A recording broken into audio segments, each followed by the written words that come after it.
the age of 13 when I first started taking drugs, and up to the age of 38 my life was chaotic. In and out of jail, committing crimes, homelessness, having to find drugs and money every single day. Chaos, just chaotic lifestyle, just everything that went with it. Because I felt lost, I felt not in touch with society, felt isolated, and my addiction took me to rock bottom at least about 10 times. And I ended up offending to have to fund my habit, which led to me getting arrested and being locked up. It was just a struggle on a daily basis. My thinking was quite flawed at the time. I didn't really care, and I kept putting myself in dangerous situations. But I lost a lot of friends on the streets while I was there through alcohol and heroin. One incident that I can tell you about is I was down the canal where I was sleeping, and a mate come over to see me. He had to cross over the canal.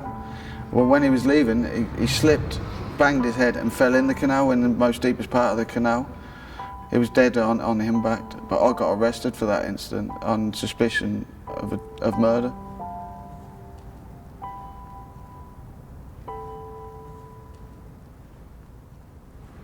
Having this revolving door situation, going in and out of prison for short terms, this is not the way to live your life. You know, I realised that I was evolving into this person, and it was due to the addiction.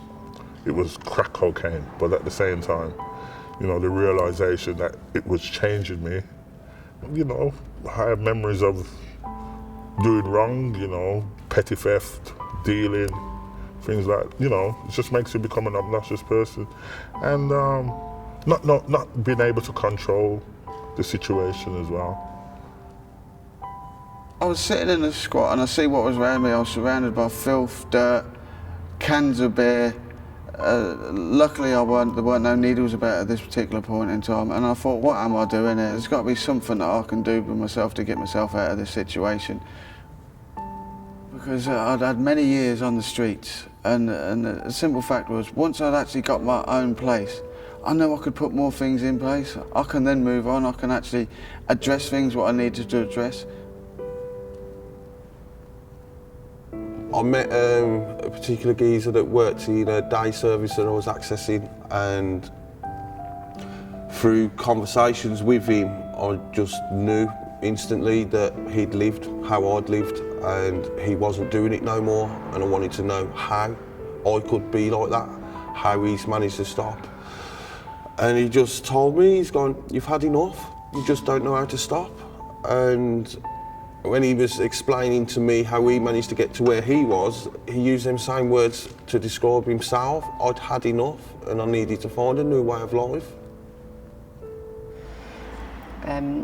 I was going through domestic violence at the same time as well, and then a few months later I found out I was pregnant, and I was shocked, I was scared, I didn't plan it, and I realised that I needed to change, things needed to change, and that I wanted my son to look up to me and for me to be a good role model for him. I wanted him to respect me, and you know, he's growing up, and for me to be there for him. For me to carry on the way I was going, it would have either been death or a long sentence where I don't think I would have recovered from. I was realising what I was doing, and I could see the letdown and basically people being ashamed of me.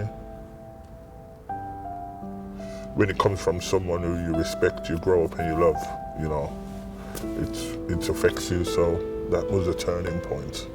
Part of my journey was losing the respect of my family and friends, and the thought of losing my home as well, the only thing what I had of value to myself. I realised that it really was a time for change. So with that, I just got into a different mindset. It's actually being back in normal society. I've been away from normal society for such a long while. What is classed as normal? But it's luckily I had the job and I've got support within this job role as well, so that's helped.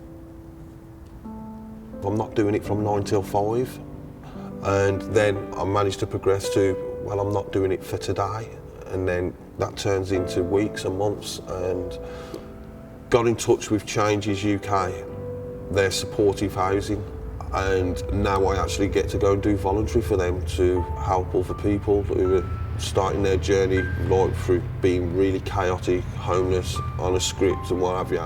I can have a bright future, I can have a positive future, learning to engage and be a dad, you know what I mean? Be a brother, be a son, be an uncle, be a friend.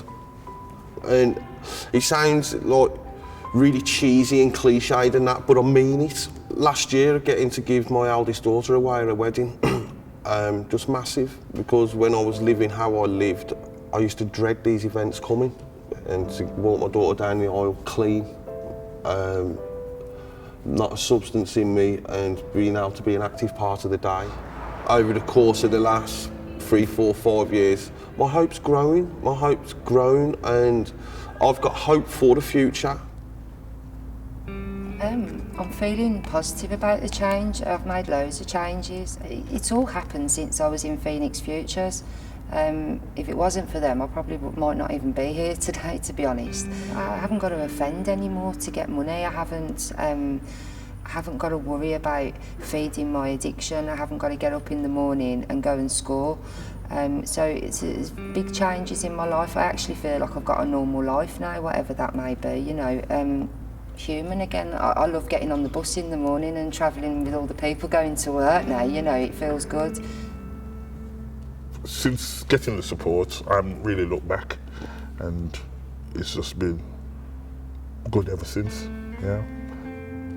For the past 2 years, I've been involved with a project Changing Futures Together. I'm involved in a strand of the project every step of the way, and with that, my role is to attract people to the services to become experts, because I am an expert by experience.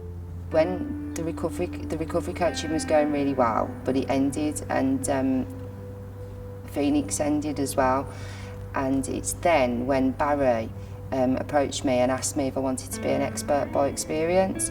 That's given me a bit of hope, because I thought when Phoenix shut I'd be stuck at home every day again, and I'm not, and it's nice, you know, it's nice to have a bit of substance and purpose and get up in the morning and have somewhere to go and work and help people. Yeah, it's good.